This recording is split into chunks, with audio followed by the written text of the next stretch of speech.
We've got Rangers, we've got Penguins, we've got a very special crossover edition to break down this Metro Division matchup between Locked On New York Rangers and Locked On Pittsburgh Penguins. You're Locked On the New York Rangers, your daily podcast on the New York Rangers. Part of the Locked On Podcast Network, your team every day. All right, welcome back, Ranger fans, Penguin fans. Like I said, a very special crossover edition here for you guys today. This is John Chick with Locked On New York Rangers, joined by my good friends Hunter Hodies and Patrick Damp of Locked On Pittsburgh Penguins. And fellas, we were talking off air just for a minute there, and obviously big time, heated rivalry between these two teams. It's been going on really for years now. The players come and go, but the bad blood always seems to be there. And round one so far this season. And, as a Ranger fan, watching the Penguins or kind of keeping an eye on them throughout October, obviously they scuffled a little bit then, but they've clearly picked it up in November. So in your guys' estimation, what are they doing better? Is there a certain player that stepped up or just a certain area of the game where they've improved? Just what's been the key to this turnaround here? First off, it's a lot of it has been the play of Sidney Crosby. He continues to turn back the clock to looking like the 22, 23-year-old of so many years ago, leads the league in 5-on-5 scoring. He's, I think, been the main reason why they've really turned this around. Erik Karlsson has been tremendous over these last several games. Continues to show why he won the Norris last year. But also, it's been the Penguins' really strong commitment to team defense in the defensive zone. Mike Sullivan has tweaked a couple of things with the system. They're not playing as aggressive. They're taking away the neutral zone. They're keeping teams to the outside. And it's led to this team having 5 shutouts in their first 17 games. They only had 2 shutouts all last year. The commitment to team defense has been really strong as of late this month. And I think that's outside of the individual players, Crosby, Karlsson, we can put up Kenny Malkin in there, Riley Smith. Outside of those players and a few others, that I think has been the main reason for this turnaround. It's the Penguins' really just strong commitment to team defense.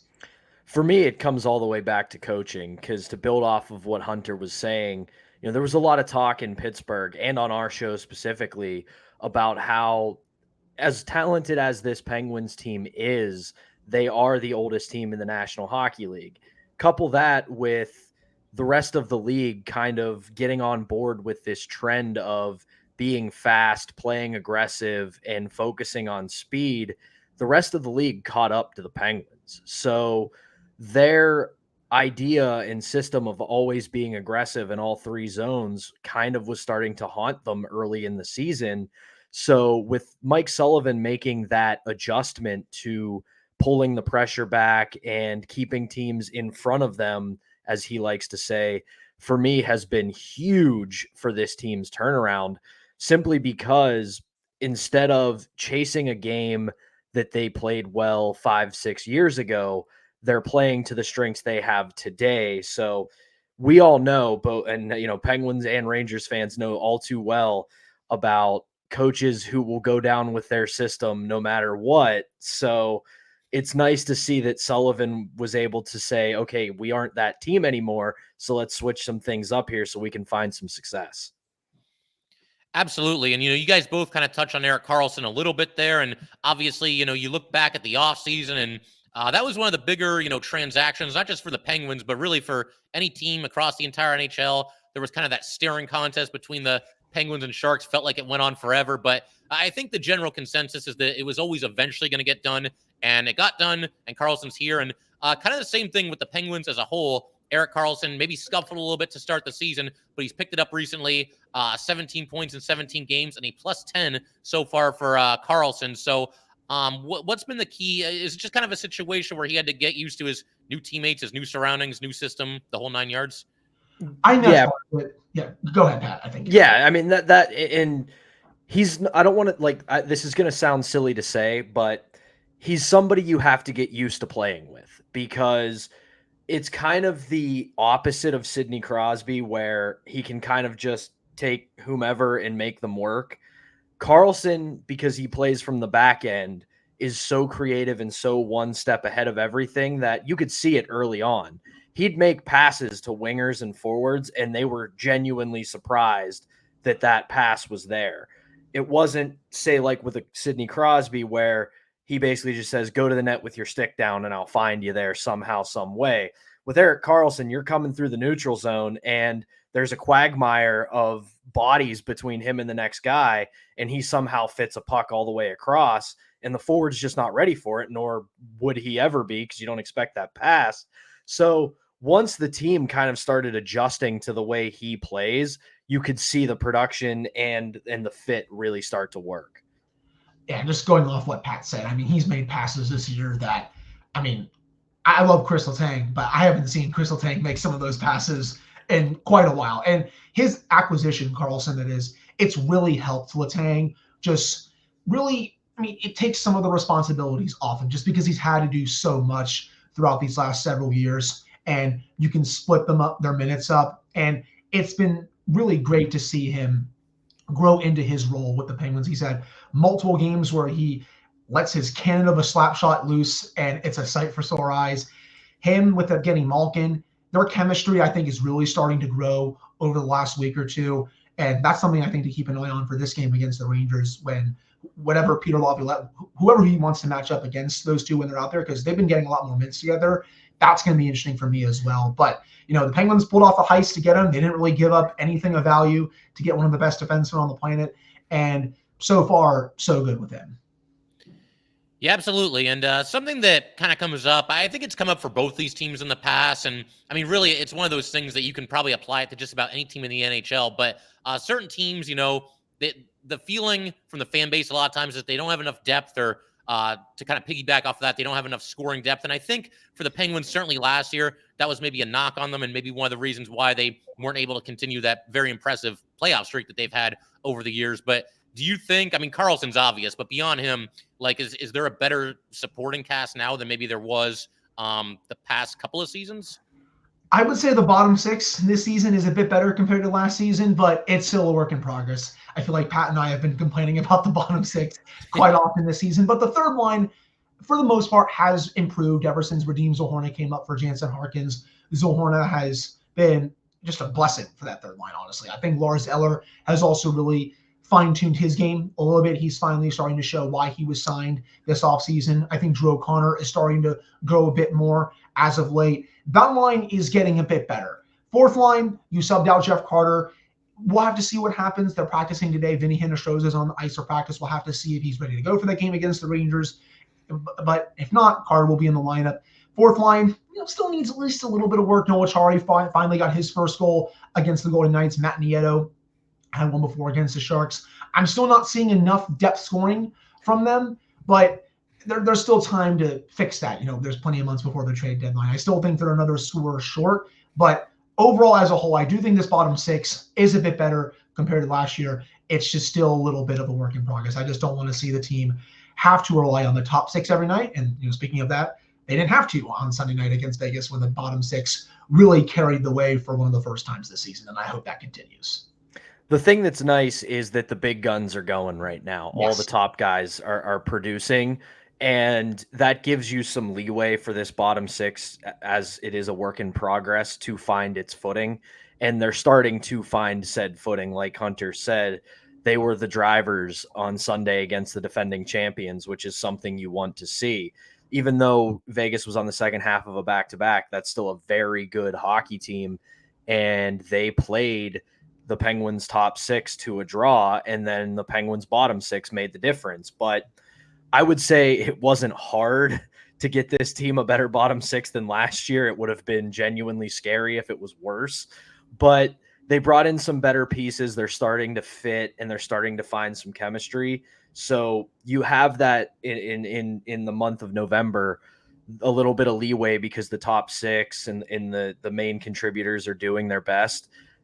So it gives them some room to get better, but hopefully, you know, when the inevitable days come where these slumps hit, you got to hope these guys can finally start chipping in a few goals and points to supplant the top guys when they inevitably go cold. Yeah, for sure. And I figure we'll keep everything rolling in just a second. I want to talk about some of the matchups in this game in particular. Probably going to get Igor versus Jarry, so that's always a very good matchup. And obviously both of them off to good starts this season. You know, Igor back from an injury recently. But first, guys, would you like to let everybody know about one of our sponsors, Game Time? Yeah, Game Time, you shouldn't have to worry when you're buying tickets to your next big event. Game Time is the fastest and easiest way to buy tickets for all the sports, music, comedy, and theater events near you. With killer last-minute deals, all-in prices, views from your seat, and their best price guarantee, Game Time takes the guesswork out of buying tickets. It's the only ticketing app that gives you complete peace of mind with your purchase. You can see the view from your seat before you buy, so you know exactly what to expect when you arrive. All-in prices show your total up front, so you know what you're getting. A great deal without the hidden fees. Also, you can buy tickets in seconds with just 2 taps. Take the guesswork out of buying tickets with Game Time. All you got to do, download the Game Time app, create an account, and use code LOCKEDONNHL for $20 off your first purchase. That's terms apply. Again, create an account and redeem code LOCKEDONNHL for $20 off. Download Game Time today. Last minute tickets, lowest price guaranteed. All right, and we also just want to mention that Locked On has launched the first ever national sports 24/7 streaming channel on YouTube. Locked On Sports Today is here for you 24/7, covering the top sports stories of the day with the local experts of Locked On, plus our national shows covering every league. Go to Locked On Sports Today on YouTube and subscribe to the first ever national sports 24/7 streaming channel. And all of us would just like to thank you, as always, loyal Locked On listeners, the everydayers, for making both shows your first listens every day. Both shows are free and available on every platform, including YouTube. And to just kind of keep everything rolling here, I mean, obviously, Tristan Jarry back with the Penguins, signs the big extension in the offseason, off to a really nice start this season. Kind of a heavyweight matchup between him and Igor Shesterkin for this game. And Hunter, I remember we talked about this a while back on one of our crossover episodes. Seemed like Penguin fans were a little bit split on Jarry, like extend him or, don't pay him the big bucks. And, he gets a pretty sizable raise, and obviously they're going to be keeping him around. So, I mean, how's everybody feeling now? Like, is this your guy, or is there still a little bit of trepidation, or just your thoughts on Jarry and him going forward? Depends on who you ask when it comes to Tristan Jarry. You don't really know what you're going to get with him, I think, on any given night.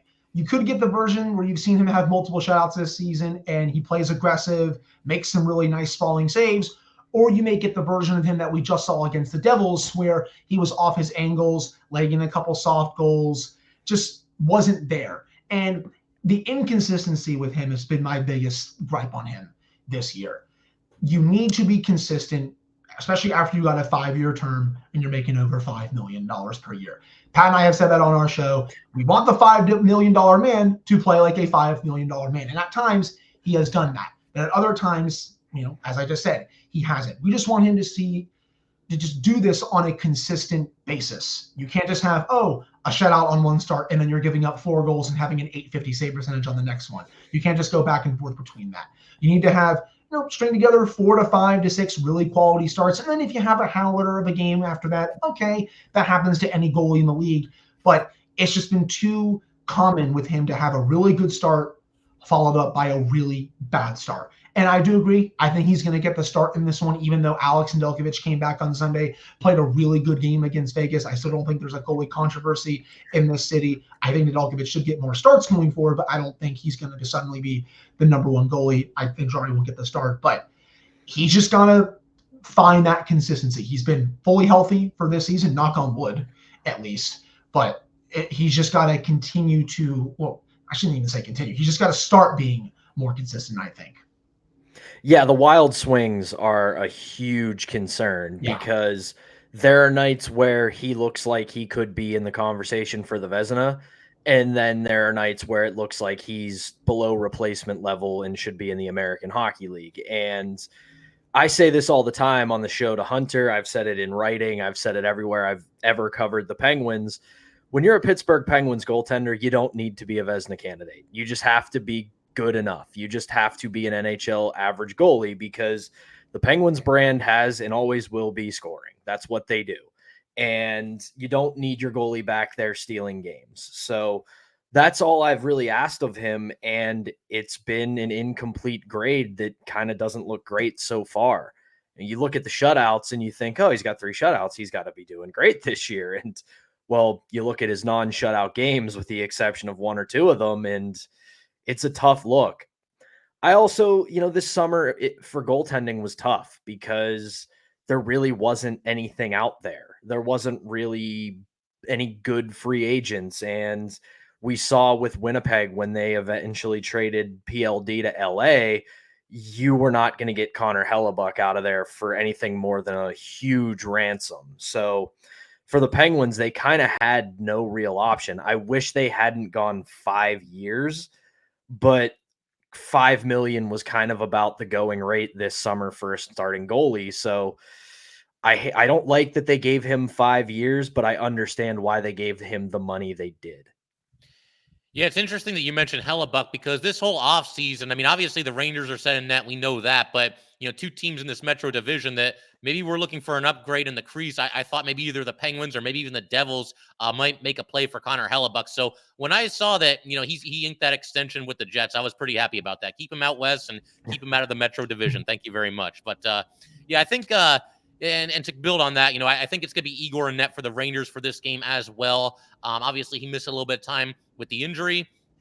And, he's come back, kind of mixed results in the 2 games since he's been back. But obviously, got to shake off the rust going up against 2 pretty high-powered opponents in the Devils and the Stars on the road. He made some really awesome saves against the Devils, particularly when the Rangers were down 3-2 in that game. So that really allowed them to come back and not have too big of a hole to try to climb out of. He's got this weird thing, Igor, right now, where this has happened 3 times in 2 games where it seems like he's got the puck frozen, and then all of a sudden it just kind of like falls to the ice and the opponents are knocking the puck into the net.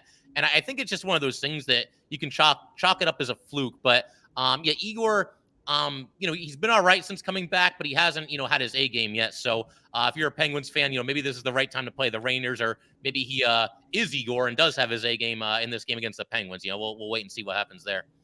Which would be nice if we get, because you look at his splits against the Penguins, and in the regular season we can't beat him. He's .929 save percentage, 7-4-1, only a little over a shade of 2 goals against. But then you get into the playoffs, that series they had 2 years ago, and the Penguins were the only team that made him look human. The problem for us was we had Louis Domingue on the other end who couldn't stop a beach ball with a tennis racket that series. So it didn't really matter how well we did against Shesterkin. But yeah, I think this will be a fun goaltending matchup to watch, just because this is, I said it to Hunter yesterday on our start of the week episode. This isn't a must win for the Penguins, but it's about as close as it gets, because it's the first real Metro test they've had all season. And this is a team you're chasing and could see, in April. So you want to make something out of this matchup.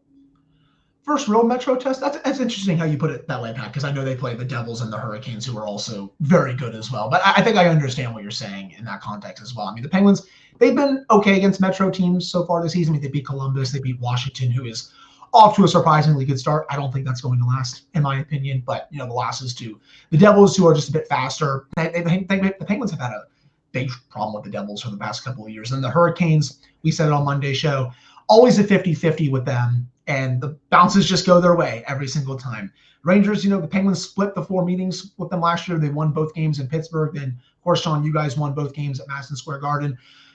Jarry versus Shesterkin has always been a fun matchup, I feel like. They played some pretty good games against each other, especially during the regular season. The one that really stands out to me a couple seasons ago before they played in the playoffs, it was that 1-0 game in Pittsburgh. I believe it was a weekend game. And the deciding goal was an Evgeny Malkin power play. It was like the only penalty that was called in the game. And both goalies were just going at it, dueling each other. It was a really fun game to watch, even though it was a no-score game for a while before Malkin scored. And I'm not saying we're going to get that in this one, but all I'm saying is that they have the ability to play at that level for long periods of time. So they've had some really fun matchups against each other. And as much as I do, Penguins fans are going to be trying to get under Shesterkin's skin in this one at PPG Paints Arena. But this should be a lot of fun, man. I'm super excited. I'll be there and I'll cheer against them. I'm trying to remember who it was, but there was somebody, I think it was like a baseball player or something, that said they don't boo nobodies. So when the opposing crowd is like mock cheering your name, I think you've made it at that point. So we'll see what happens. Games 3 and 4 in the playoffs a couple of years ago. Obviously, Igor didn't have it. They were doing that chant. he got pulled out of both those games. They tried it again in Game 6, and he did quite a bit better in that one. But yeah, it's going to be interesting for sure. Always a fun environment, and these two fan bases, that they tend to go back and forth a little bit. And anytime it's Rangers Penguins, whichever barn it's in, it's going to be a very electric atmosphere, and I'm sure it's going to be the same here. So I figure in just a second we'll go ahead talk about maybe like some under the radar players to watch and get into some predictions as well. First, though, would you guys like to let everyone know about our other sponsor for today, eBay Motors? Yeah, so passion, drive, and patience, what brings home the winning trophy, is also what keeps your ride or die alive. eBay Motors is everything you need to maintain your vehicle and level it up to peak performance, from superchargers, roof racks, exhaust kits, LED headlights, and so much more. Whether you're into speed, power, or style, eBay Motors has got you covered. With over 122 million parts for your number one ride or die, you'll always find exactly what you're looking for. And with eBay Guaranteed Fit, your part is guaranteed to fit your ride every time, or you'll get your money back, because with eBay Motors, you're burning rubber, not cash. With all the parts you need at the prices you want, it's easy to turn your car into the MVP and bring home that win. Keep your ride or die alive at ebaymotors.com. Eligible items only, exclusions apply, and eBay Guaranteed Fit is only available to U.S. customers.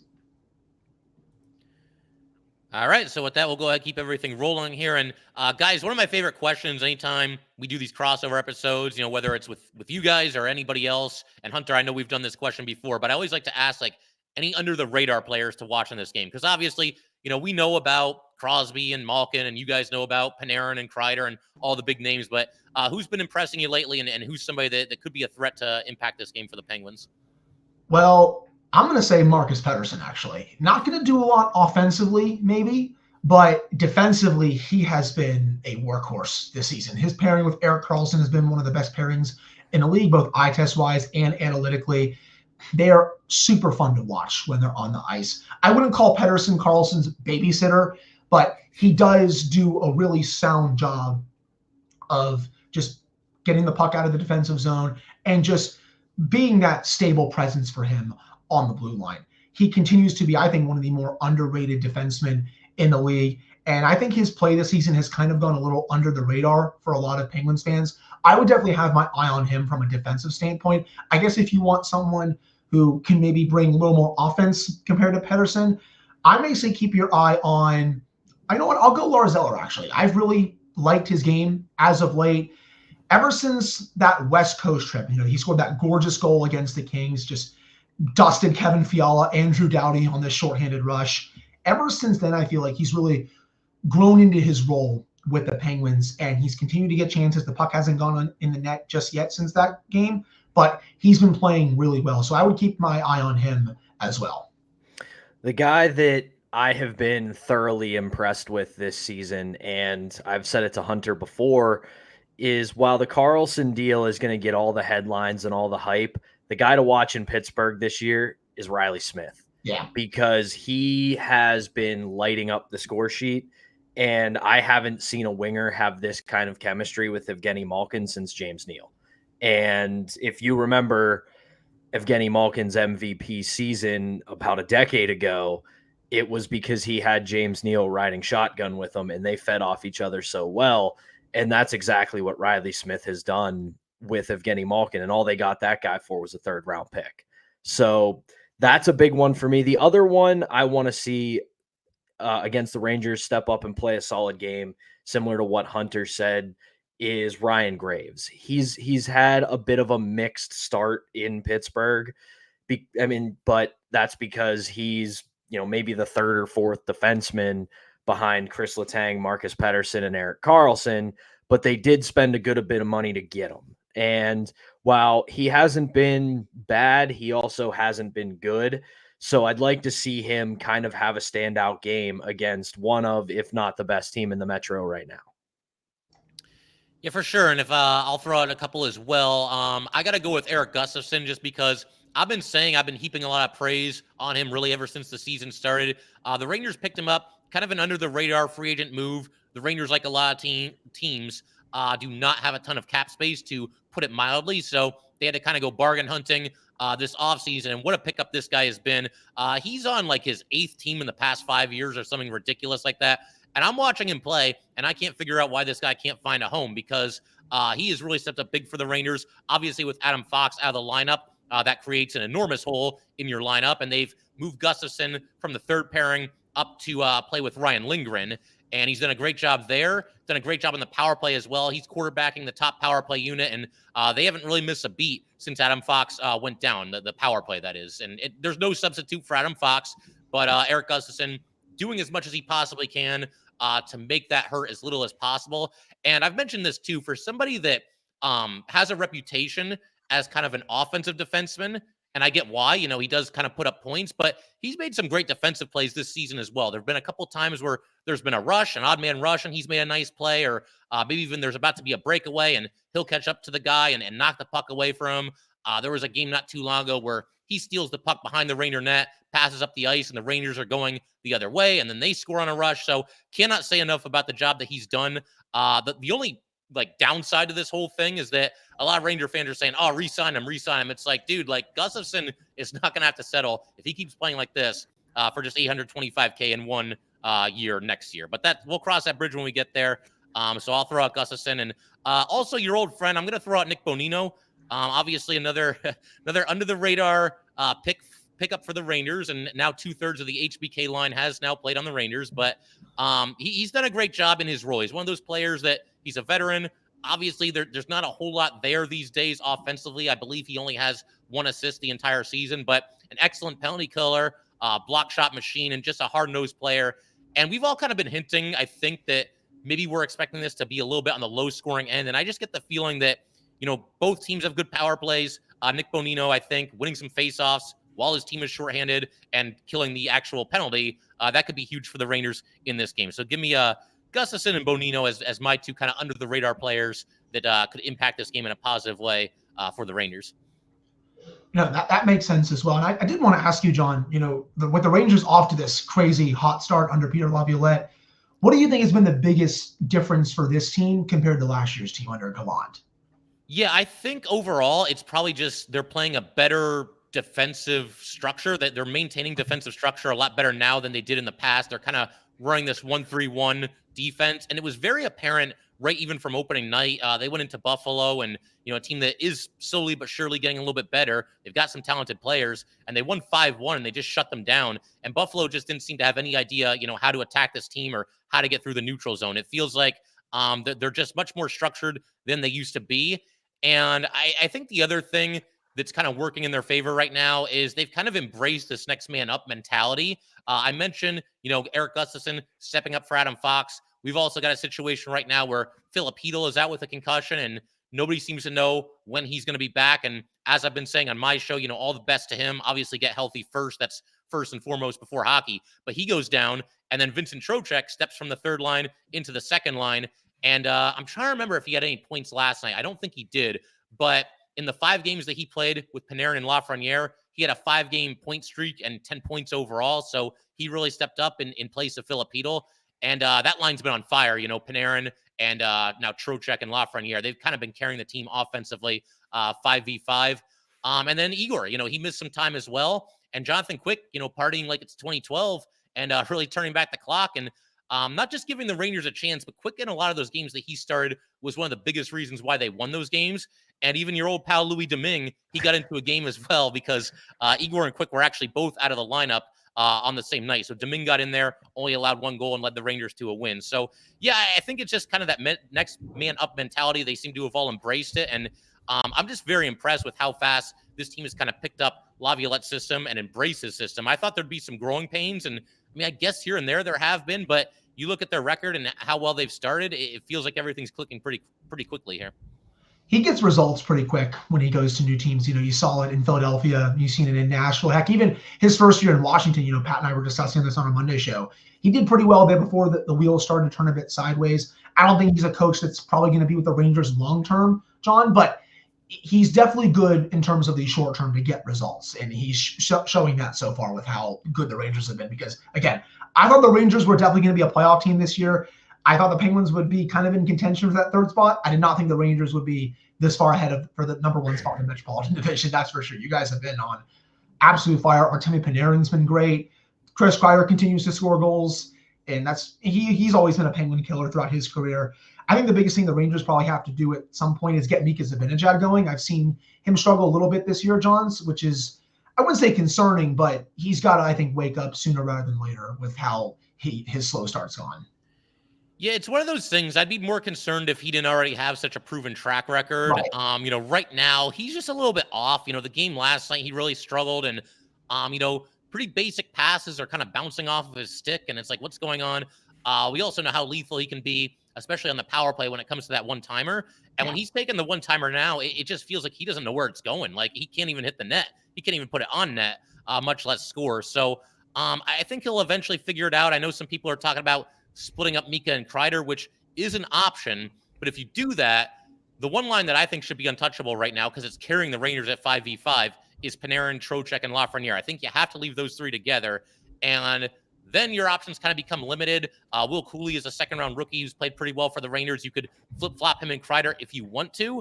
But the nice thing here is that even though Mika and even Kreider to an extent are struggling a little bit 5v5, this start that they're off to, you can afford to be patient. It's not like they're down in the standings and, oh my God, the season's getting away from us. They can kind of let them work through this and figure it out. So it's a nice luxury to have. And it's also nice that they've won as many games as they have, even without some of their best players playing like their best players.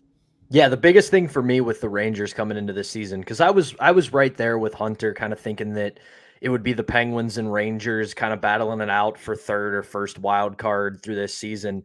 But the biggest thing for me with them was when it became apparent that Igor was going to miss time early, we were going to see what this team was made of. Are they deeper than just a great goalie? Because if scoring has been the Penguins' hallmark forever, the Rangers' hallmark for at least the last 30 years has been great goaltending. So the fact that they passed that with flying colors, you look at this team now, and if I'm any sort of analyst looking at the Metro, I'm going, man, New York might be the team, because they didn't just survive without Shesterkin. They thrived. Yeah, in a really strange way. I feel like maybe, obviously, you don't want Igor to get hurt. You don't want anybody to get hurt. But in a way, that was almost like a call to arms, because it's like, all right, well, we can't get lazy. We can't turn the puck over in our own zone. We don't have Igor back there to bail us out every time we have a miscue. So I think they just kind of tighten things up. And like I said, Jonathan Quick did a heck of a job while he was in there. But I think it also kind of got the Rangers to just kind of bear down a little bit defensively throughout that entire stretch that Igor wasn't there. Do we want to go ahead and toss out some predictions for this game? Final score, somebody to get a goal, or anything else you guys want to do here before we call it? I feel like I've been pretty good with my predictions, haven't I, lately, Pat? I feel like you've been on a nice little roll, so I'll let you cook. I'll try to cook here a little bit. I think you are going to see a vintage Sidney Crosby game in this one. He has just been tremendous so far this season. You know how much he loves playing the Rangers, both of you. I mean, he has cooked them throughout his career, to be honest.